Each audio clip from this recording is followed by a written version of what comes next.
Either one of you any idea how the hell to pronounce that? Jabik, Jabik Flava.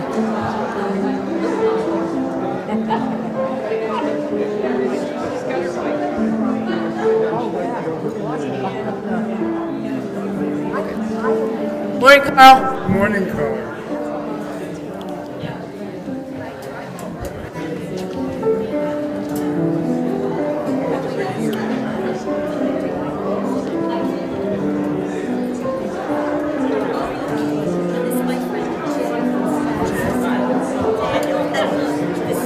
Hi, Jay. How are you? Nice to meet you. Welcome.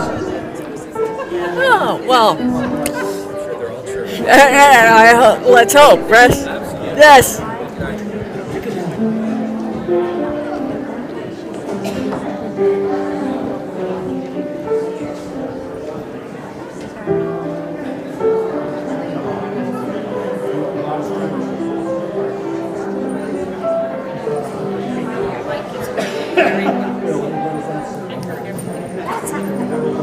Right now.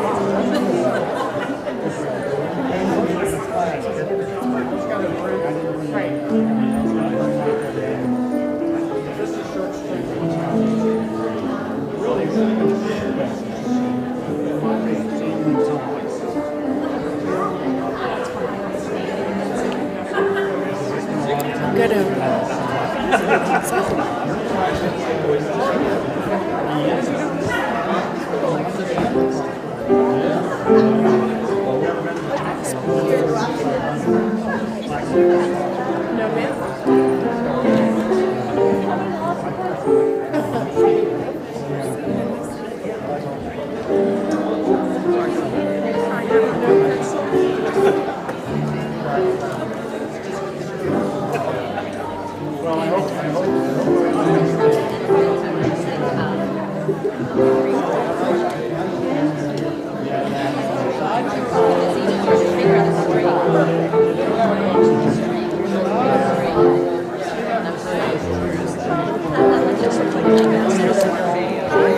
Do you mind just coming up right after Gail?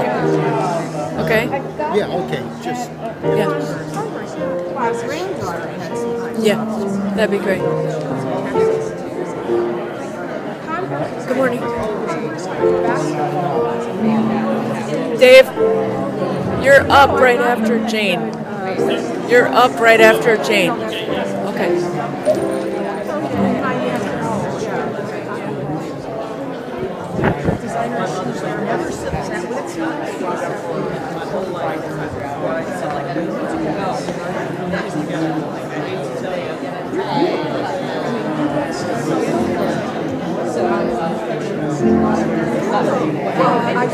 Do you see Joanna Rush? Do you see Joanne Rush anywhere?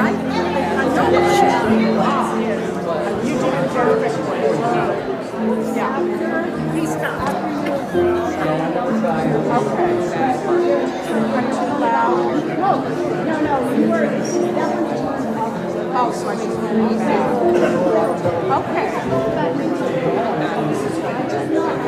Oh, okay.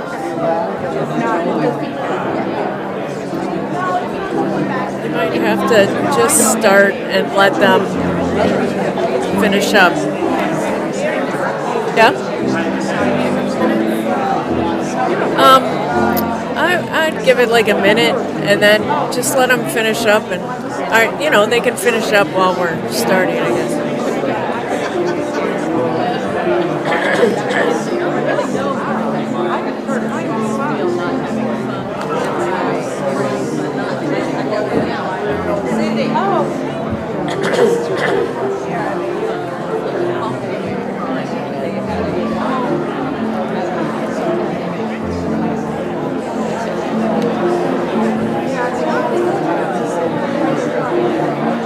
Okay, there's Nils.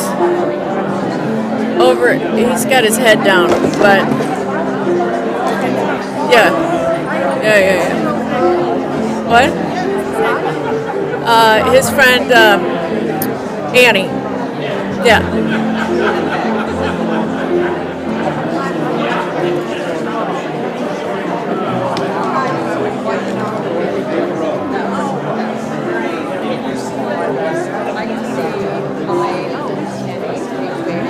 let's start.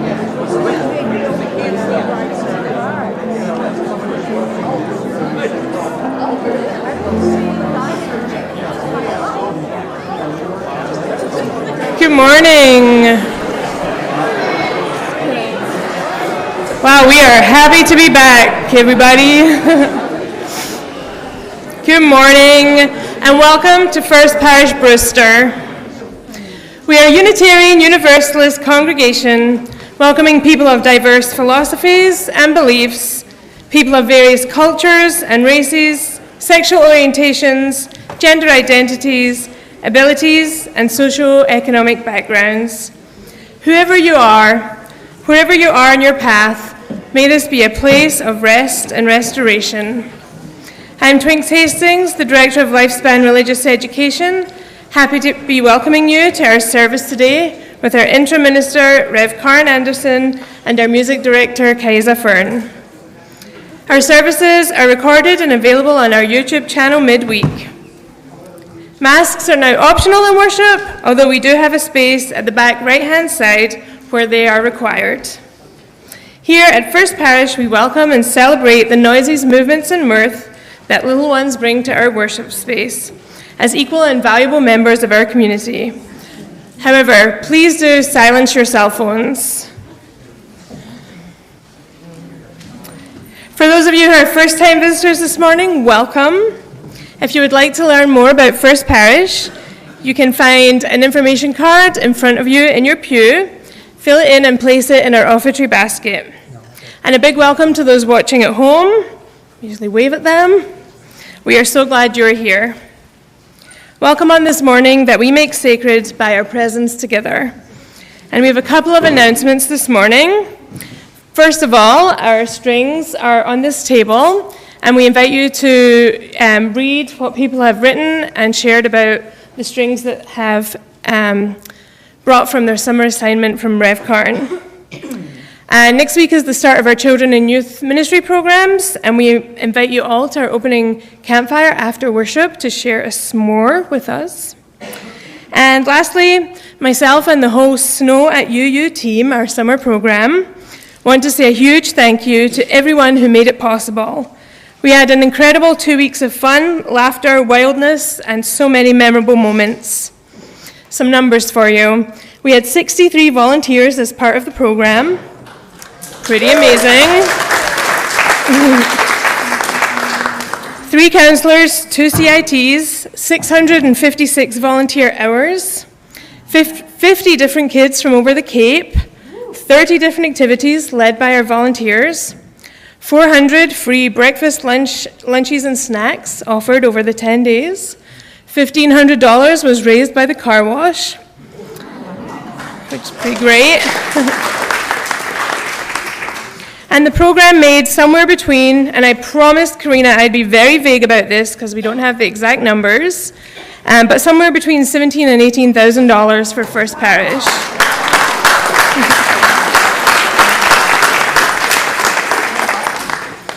I'm so proud of this program we have built, and of course it would not happen without the core Snow team, Laura Gill, Susan Smith, Deborah Medansky, and Don Walnut.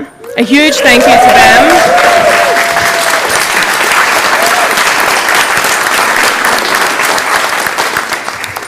Snow UU is something we can all be proud of, because despite popular belief, not all families have grandparents, aunts, or uncles to provide childcare on Cape Cod. Affordable childcare is extremely difficult for families to come by, and these last 2 weeks when the rec and camp programs closed before the end of summer, we have recognized this need in our community and taken action to provide a safe, fun, and affordable, we have several kids who come on scholarship, place for them. We're tackling one of the issues that causes young families not to be able to stay on the Cape, really putting our UU values into action. As one of our volunteers said this year, you've created not just a kids camp, but an all-ages community in Snow, and I couldn't agree more. I've got an inbox with several inquiries already for next year, so I hope to see you all there. Welcome to worship. It is so good to be together.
Good morning.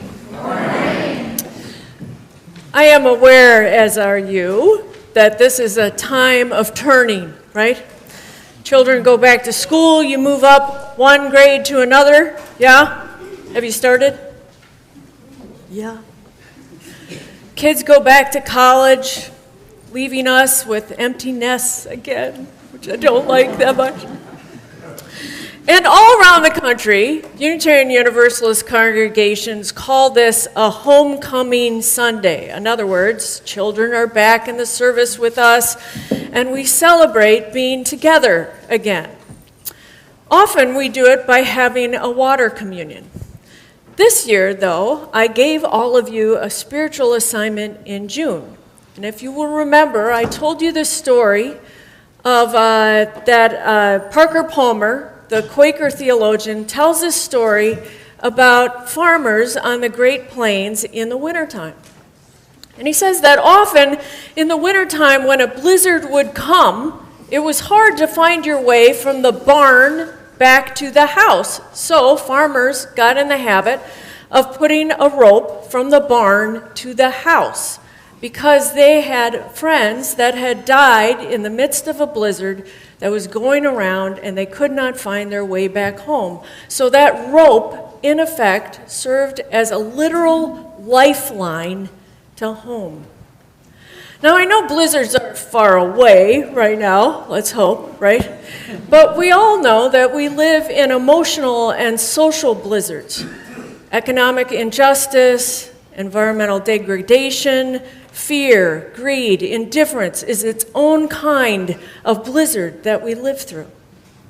So I asked all of you to think about what might be the string that serves as your lifeline, both to renewal, to connection, and to home. And I got to tell you that you guys went about finding this string with aplomb. I'm so excited by so many of the things that you came up with. And if you get a chance after the service, please stop by and look at what some of the people brought in and what they wrote about. This service actually is a celebration of what each brings us renewal, brings us back to home, but then also a celebration of our common lifeline, right? Which is this place and these people. Welcome to our celebration of life. Man, it's good to be together with all of you. Before we sing our first hymn, would you please rise and greet your neighbor?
Yeah, go ahead. Figure it out. I think we're going to be probably over at 10 o'clock. Oh, right.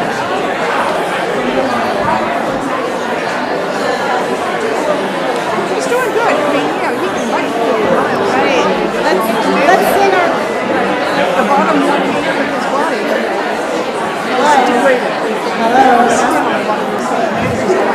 Let's stay. Let's sing our opening hymn. We're going to sing our opening hymn, number 361, the Gray hymnal. Enter, rejoice, and come in.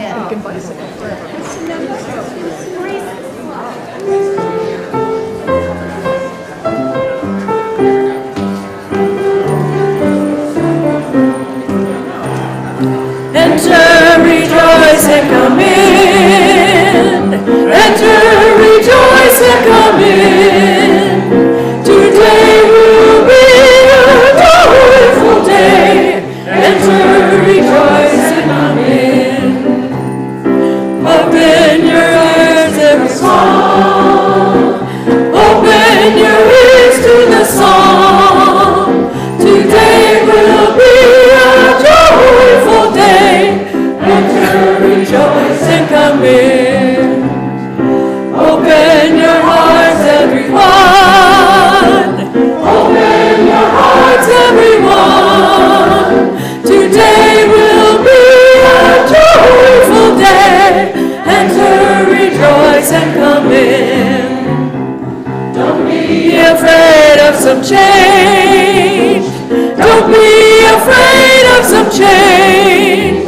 Today will be a joyful day. Enter, rejoice, and come in. Enter, rejoice, and come in. Enter, rejoice, and come in. Today will be a joyful day. Enter, rejoice, and come in.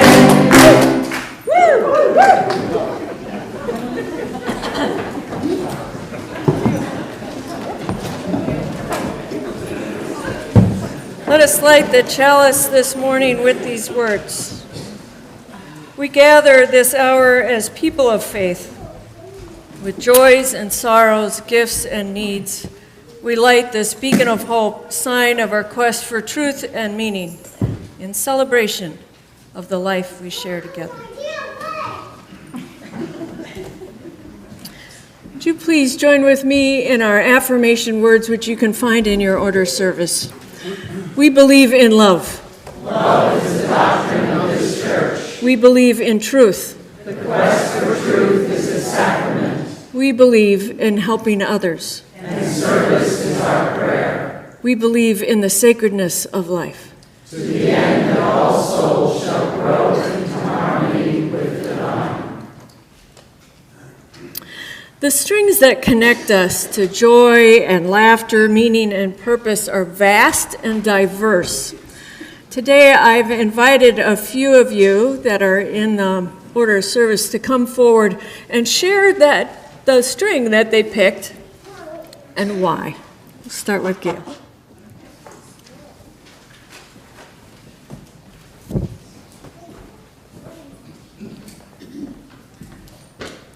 Good morning. While I can name several key people and events that continued to ground me in life, I've decided on my grandmother. Her name was Isabel. She was barely 5 feet tall, but her quiet but determined influence as an independent woman and unconditional supporter of me growing up continues to sustain me. My string symbolizing this will be one of her string of pearls that I will bring to church, but I'm actually wearing it today. And I'm very grateful to have had this opportunity to honor her this morning. Thanks.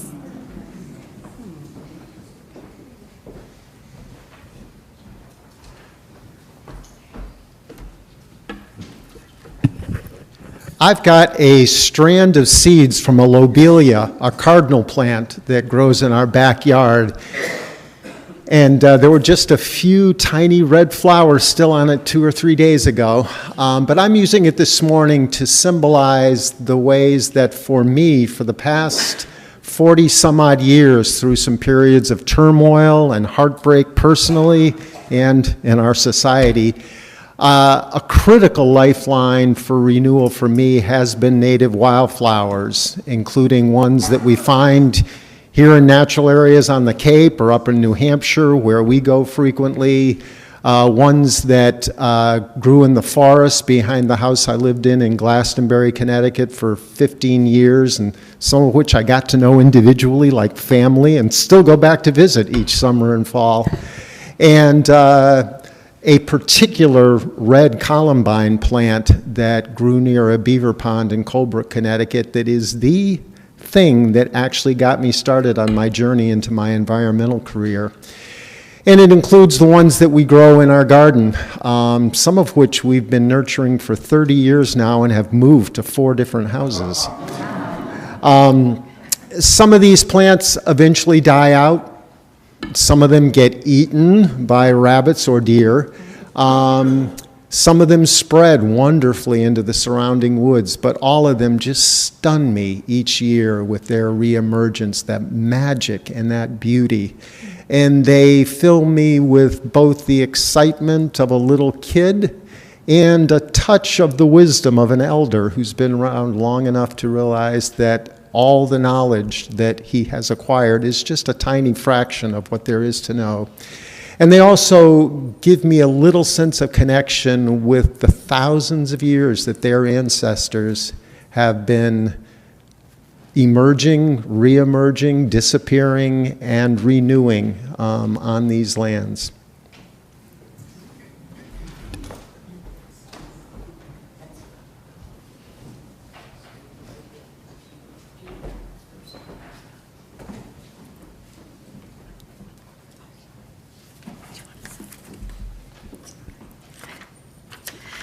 Here's my little string, just a plain old string.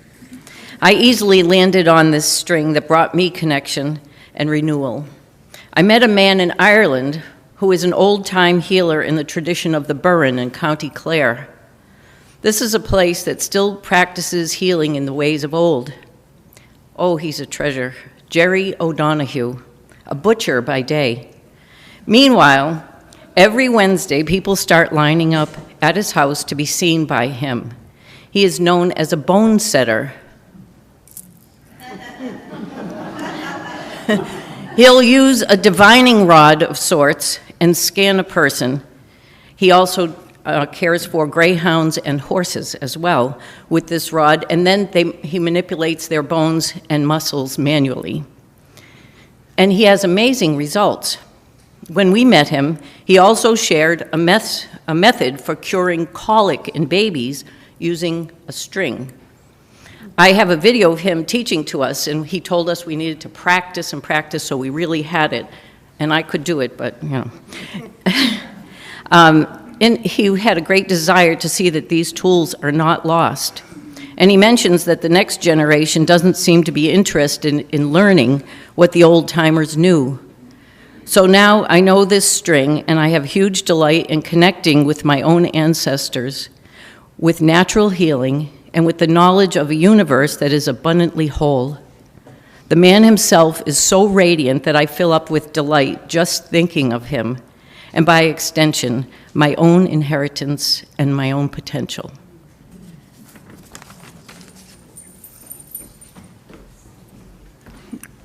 My connection to a string is a ramen noodle. And believe it or not, a ramen noodle played a very significant role in my life about 10 years ago. My husband, Paul, was dying of metastasized bone cancer, and he was at home on hospice care. He ate ramen noodles every day for lunch and every night for supper. And we had well-meaning friends who would tell me there was absolutely no nutritional value. I didn't care. Paul was happy, and I was happy. So it's a good memory. Thank you.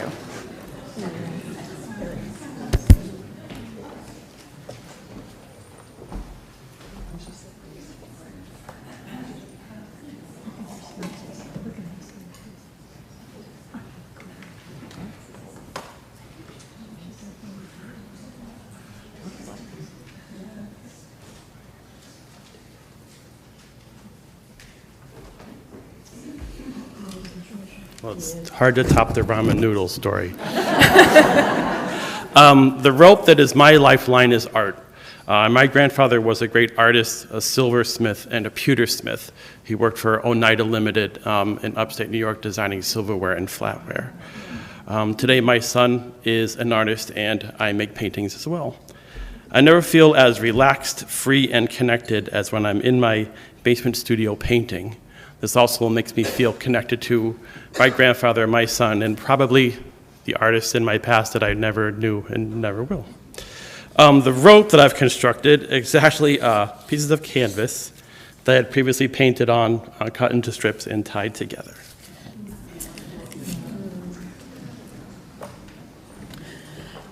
I think that deserves a big amen. Amen. This morning's offering is a split plate with, I need you all to look at the name of this congregation because I've been going over how the heck I'm going to say this, but Jabagafalva Unitarian Church, which is in Transylvania. It's our partner church, or has been in the past. First Parish Brewster has had a relationship with our partner church in Transylvania, Romania for more than 30 years. In the past, we've exchanged visits with their ministers and congregation members and provided needed support. Their newly ordained and called minister, Reverend M.C. Jacob, has indicated the need for financial assistance for work on their social hall. So this week's split plate goes to the congregation along ours. Let us remember that the religious person is the grateful person is the generous person. We'll now take the offering mindfully and gratefully.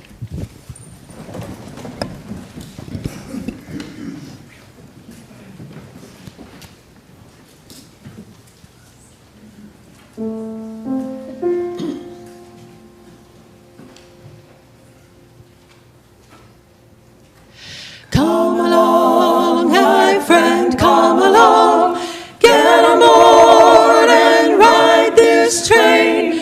Nothing on this train to lose, everything to gain. Come along, my friend, come along, get on board and ride this train. Nothing on this train to lose, everything to gain. Come along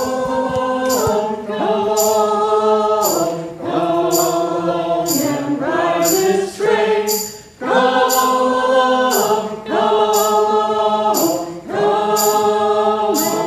ride this train. Come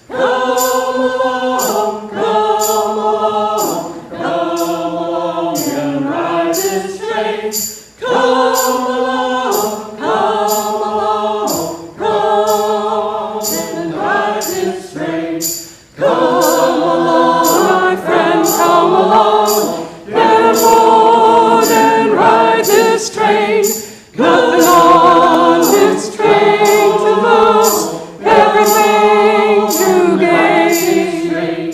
Come along, my friend, come along, get aboard and ride this train. Nothing on this train to lose, everything to gain. Train coming, go, bringing sunshine, bringing blue skies. There's a train coming, go, bringing me freedom, carry me on this train. There's a train coming, go, bringing me free time, bringing me sunshine. There's a train coming, go, bringing me freedom, carry me on this friend, come along.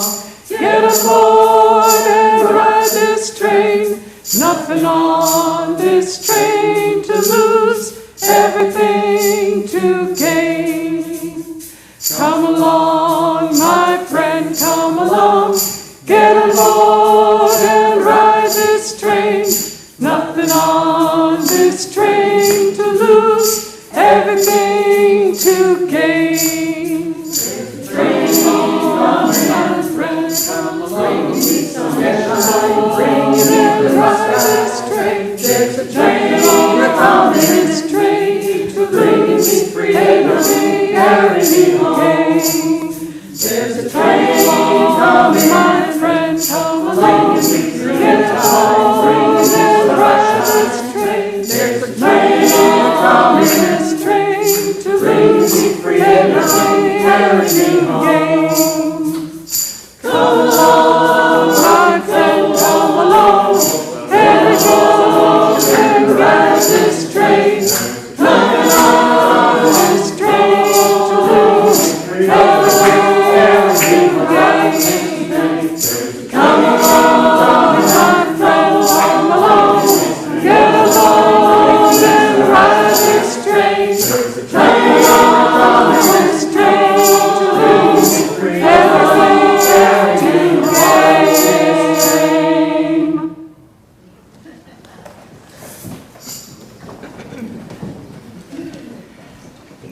I invite you to join with me in the spirit of prayer and meditation, followed by some shared silence. Please get comfortable in your seat. Take a deep breath in with me now. And let's turn inward together.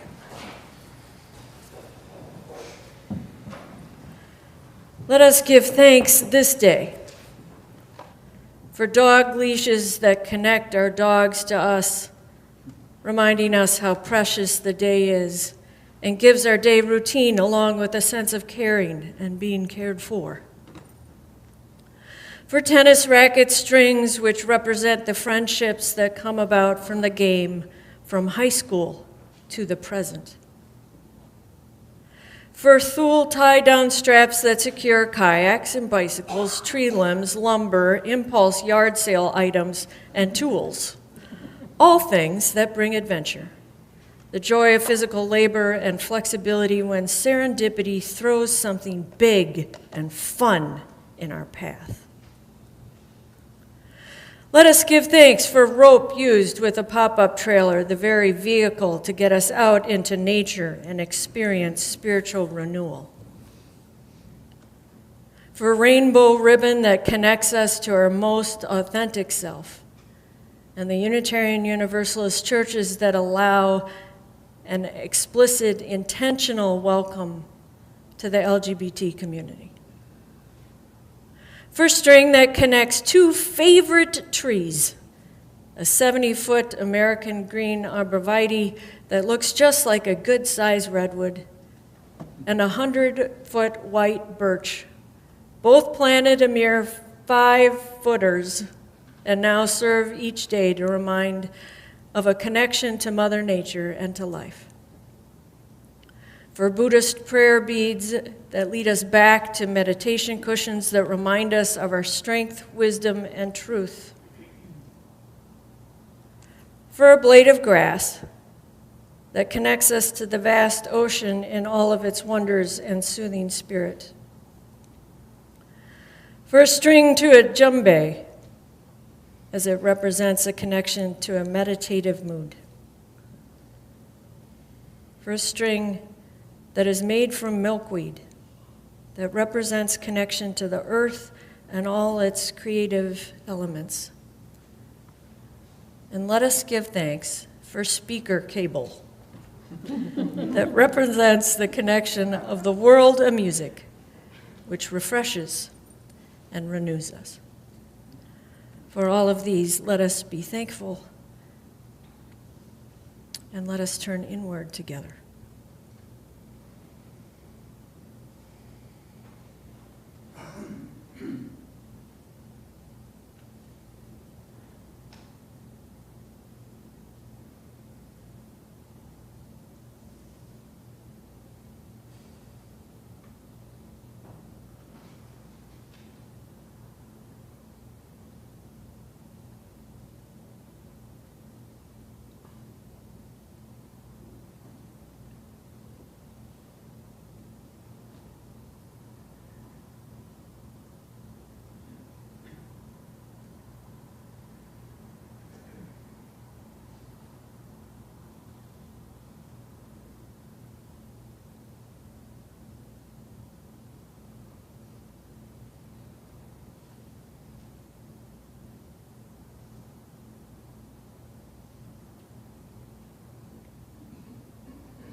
May the silence we have shared continue to hold and heal us all.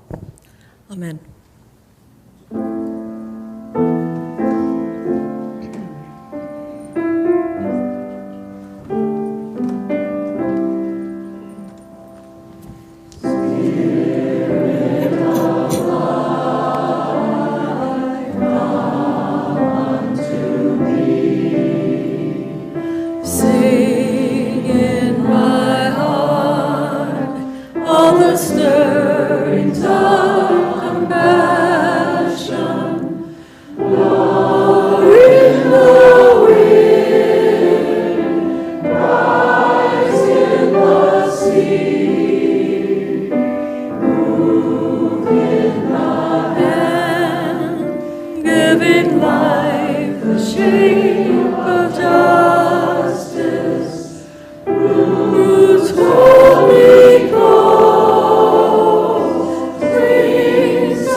Once upon a time, New York City had 6 boroughs.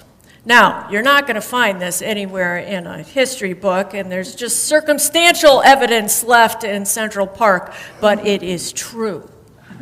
Now, the 6th borough was its own island that was just off the edge of Manhattan, and it was connected by this very narrow piece of water, that it was so narrow that it equaled the distance that the world record for long jump was. So every year there was a jump by the holder of the world record of long jumping from Manhattan over to the 6th borough. And it was quite an occasion. I mean, like, they strung this fancy spaghetti from one borough to the next, and they hung bagels on it, and they used, like Greek salad as confetti. And it would turn out that the jumper would start all the way at the East River and run across the width of Manhattan to get to the edge of the West Side. And people would be hanging out of their office buildings and apartments and even in some of the trees, cheering on that runner and jumper. They'd start in Alphabet City, and then they'd get to 2nd Avenue and 3rd Avenue, and they'd run by and wave to everybody. They'd get to Lexington, and help me out, what's after Lexington? Park and Madison, right? They'd keep running, get to 5th Avenue, then they'd get to Columbus, Amsterdam, Broadway. I know this. They'd keep running, 7th Avenue, 8th, 9th, 10th, and they would leap over into the 6th borough, and everybody would go wild. That went on for a long time. And then many, many years ago, the jumper jumped, and his toe hit the water, and a ripple went back to Manhattan. And there was this collective One of the council people from Manhattan yelled over to the 6th borough saying, "Maybe you got a bad start." The jumper's saying, "No, that's not it." Not ashamed, but confused. "Well, you did have the wind at your face. That's not it. Maybe you ate something wrong for lunch. Maybe your just spirit wasn't in it." "No, that's not it," said the jumper. "That's not it. My jump was just fine." And then this revelation, like a ripple, went across all the people over to the mayor of New York, who said out loud, "The 6th borough is moving. It's moving." And sure enough, the 6th borough started moving a millimeter every year. So a couple more years later, it turns out that the jumper's whole foot was in the water. Years went on, and then the shin got in the water. Years went on, and there was always anxiety now about this jump, so much so that near the end, that jumper had to go full-on fledged Superman to grab onto the 6th borough. And then they couldn't do it anymore.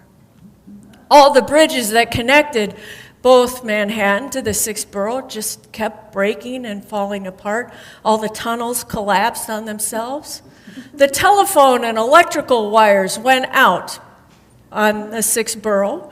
So they had to revert to, kind of old-fashioned ways of doing things, kind of like a kid's game almost. Because, they had to send messages between one office building and the next, and they would make paper airplanes and fly them from one to the other.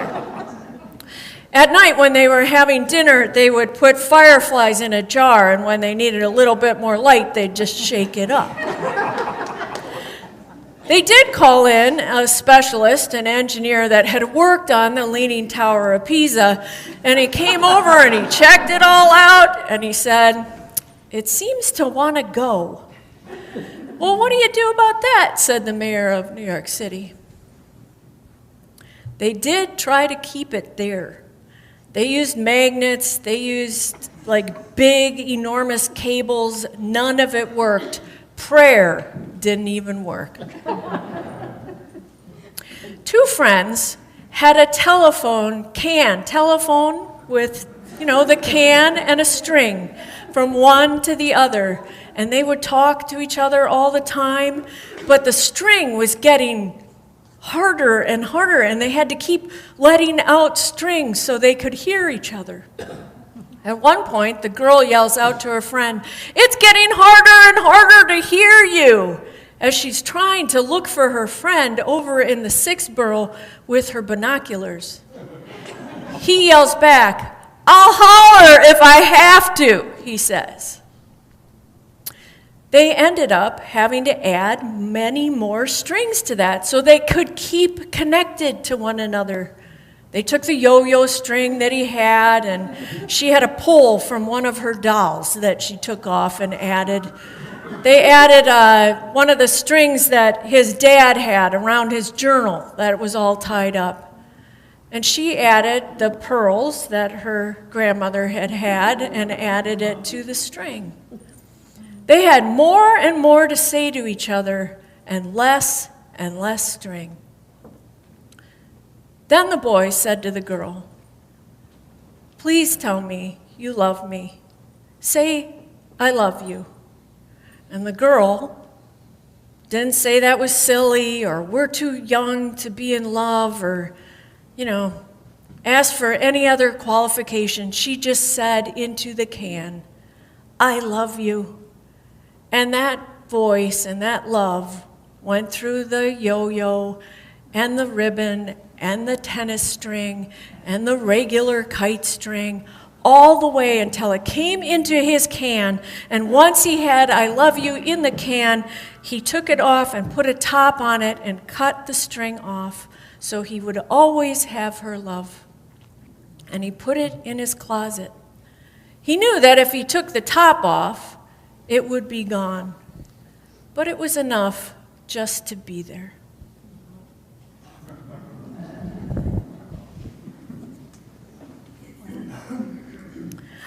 If I had to say anything that helps define impactful Unitarian Universalist congregations, it's that at our best, we offer one another hope, healing, and occasional heresy.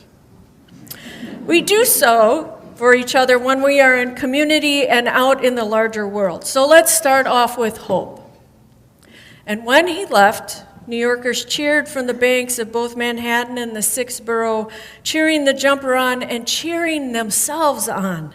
And for those moments that the jumper was in the air, all New Yorkers felt like they had flight. We know it, we just don't always say it, or maybe we aren't sure how to say it. We make life possible for each other.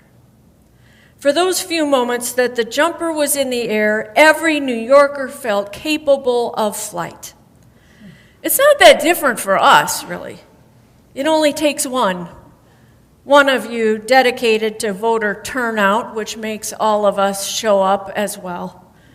One of you talking about how you survived your spouse's death or made it through the darkness of depression or divorce. One of you quietly making the time to organize a gang of you to go over to someone's house to help them move or take care of their languishing landscaping. One of you finding a way to smile in the midst of having a parent with Alzheimer's or going through chemotherapy. Watching you do it makes the rest of us realize it can be done. We mean more to each other than we know. This month's worship theme is invitation, and we know today and every day that we can't go it alone. That when we were invited into this congregation and when we invite others, we find a sense of belonging and community and purpose here. Our culture is simply flat wrong. Lone rangers don't exist. And trying to be a lone ranger as an individual or as a country is the quickest way to ensure that you don't exist. 72 times last year, with the help of Tavia, with the Caring Community, I added it up. Well, I didn't really do this, but it sounds like a good number because it's kind of true. 2 times is the number of times we heard the phrase, "I'm holding on by a thread." Each and every one of us knows that feeling. We've given all we can give, we can't take it anymore. Between taking care of kids and work and taking care of ailing parents, hope is a fool's dream. A better world is the stuff of childhood stories. Making it through our current tragedy or illness or disappointment is fraught with obstacles. Settling for good enough is what being an adult is all about. And then that runner comes on the horizon, picking up speed, completely confident that they can make the leap. And then suddenly they're in the air. Sometimes they make it and sometimes they don't. But the fact is that once they are again in the air is a reminder to all of us that actually that leap is possible. Good God, the things we can do together. Forget about good enough. We are here to do great things together. Forget holding on by a thread. Thick, dependable ropes are all around you if only you were to look around. Your neighbor has one in their lap right now, that red string, or by their side. I want you to just take a moment and look around who's holding on to them. Because I want it to be a reminder that when you are out of hope or struggle to hold on to hope, the answer is always, usually, that we think to grip tighter. But I want you to look around instead. In the coming year and all our journeys together, may we be sources of hope for each other. Can I hear an amen? Amen. So there is hope, first and foremost, but there's also healing. "I'll holler if I have to," he said to his friends from his bedroom window.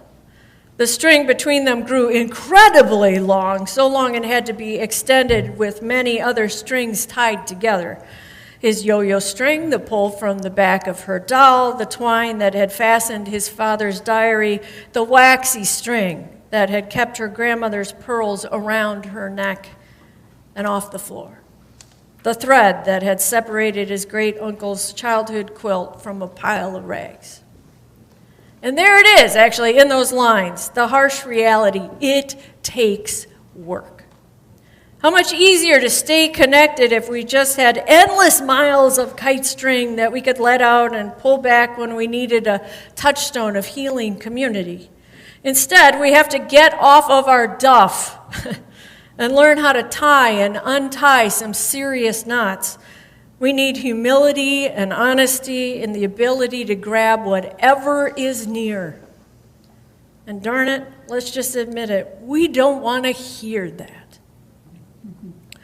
When my kids were little and they fell down, I always remember them coming to me, crying and upset, and we'd go through the same routine.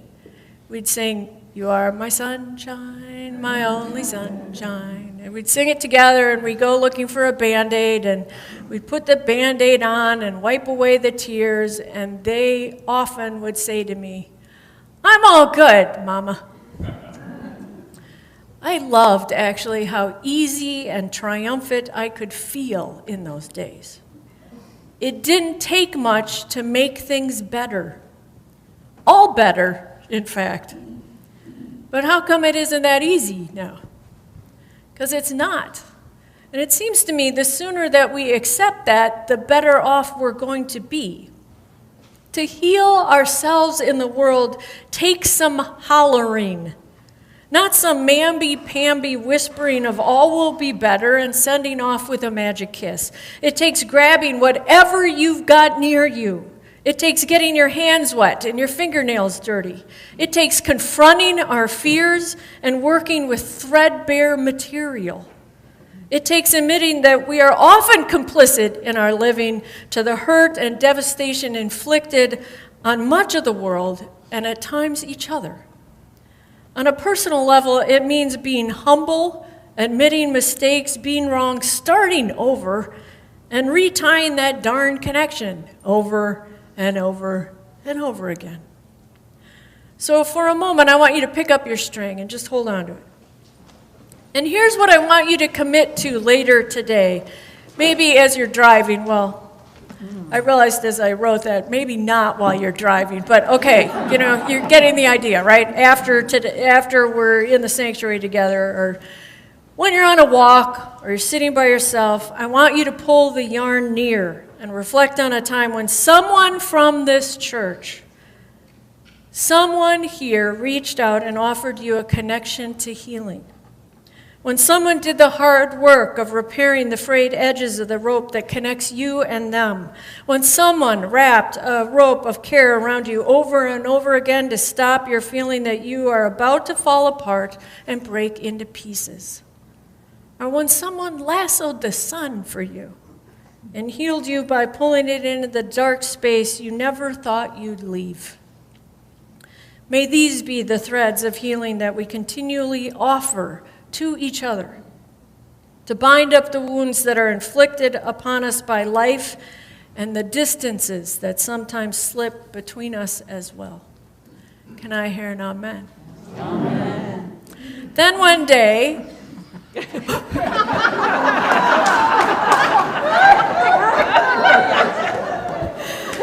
Kaeza, I will tell you when I'm done, Fred.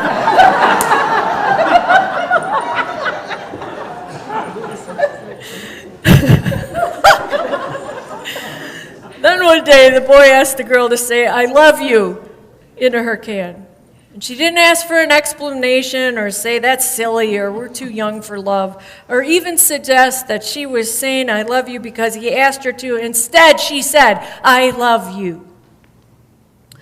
And with this finally comes the occasional heresy part. 3 parts. This part of the story about love makes me think we need to reimagine what Unitarian Universalist heresy is. Reimagine the words that are scary to say in public. I am an atheist and non-theist myself, and there have been times when I have felt the most heretical words I could utter to the world out there is, "I don't know if God exists." I still kind of feel that way, but when I'm honest with myself and think about what words are most scary for me to say, this part of the story comes to mind. Do you love me? Am I worthy of love? Please tell me I'm loved. I don't know about you, but those words scare me as much as saying in the public square, "Let's stop the hoopla about America being God's chosen nation. If a God does exist, she isn't picking favorites." Now that, of course, would be heretical, right? But less scary than I think what I'm getting at. I'm talking here about vulnerability and how hard it is to be honest and truthful about that. And I suspect I'm not alone. I need love, I'm hurting, I need help, I feel broken and fragile. These are not easy things for any of us to say. And just like our forebears who feared that challenging the dogma of the day would lead to them getting burnt at the stake, I think a piece of all of us is similarly scared and challenged that the modern day dogma that we are self-sufficient and strong gets in our way. Which means, of course, that this place, this space, this web of connection we call First Parish Brewster is more important than we can put into words. It's no small thing to know there is a place where it's okay to say, I'm not okay. So yeah, we need to trust that in this place our friends can help reconnect us to hope and offer us healing. But this place also needs to be a place where our friends offer the simple gift of safe space. A space to where, as the story said, we won't hear someone say back to us, that's silly. To admit you are lonely, to hunger for a radically different kind of life, to want to sing about peace, love, and understanding so that it gets into your bones and actually guides your day, that is not kid stuff or sentimental mush. It's sanity. So I ask once again that you take a look at your string. And this time, see it not just as a thing that connects you to each other, but also represents some piece of yourself that is frayed or cut off or flailing in the wind. And I want you to imagine a time when you risk sharing that vulnerable piece of yourself with someone from our church community. Who amongst us just listened to you and accepted it without trying to fix it or advise it or set it straight? But instead, with words or a look in the eye or reaching out and putting their hand on your arm, you knew you were seen, really seen. You were known. So I close today by reminding you to bring your string home, to have and to hold. To be reminded that in this place, seeing others do which seem beyond our imagination can offer us hope. To be reminded that here in this community, someone healed you. Perhaps a little, perhaps a lot, but someone undoubtedly did. And finally, when you come across this string in the days to come, may it remind you that in this place with these people, you can bring your vulnerability and be seen and heard and known. The string is and always will be a lifeline for you in the storm, to bring you back to this place of hope, healing, and occasional heresy. May it serve as your reminder and ultimately your way back home. May it be so. Amen.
Let's join together in song. We'll sing from the Gray Hymnal, hymn number 209, O Come, You Thirsty, Longing Souls.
Coffee hour outside, right? Please, somebody tell me. Are we going this way or that way? Whatever, I'm going this way. Okay.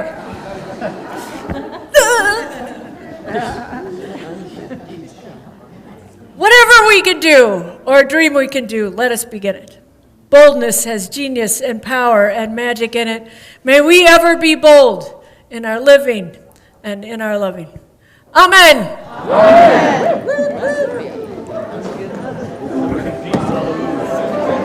Oh, I'm so sorry.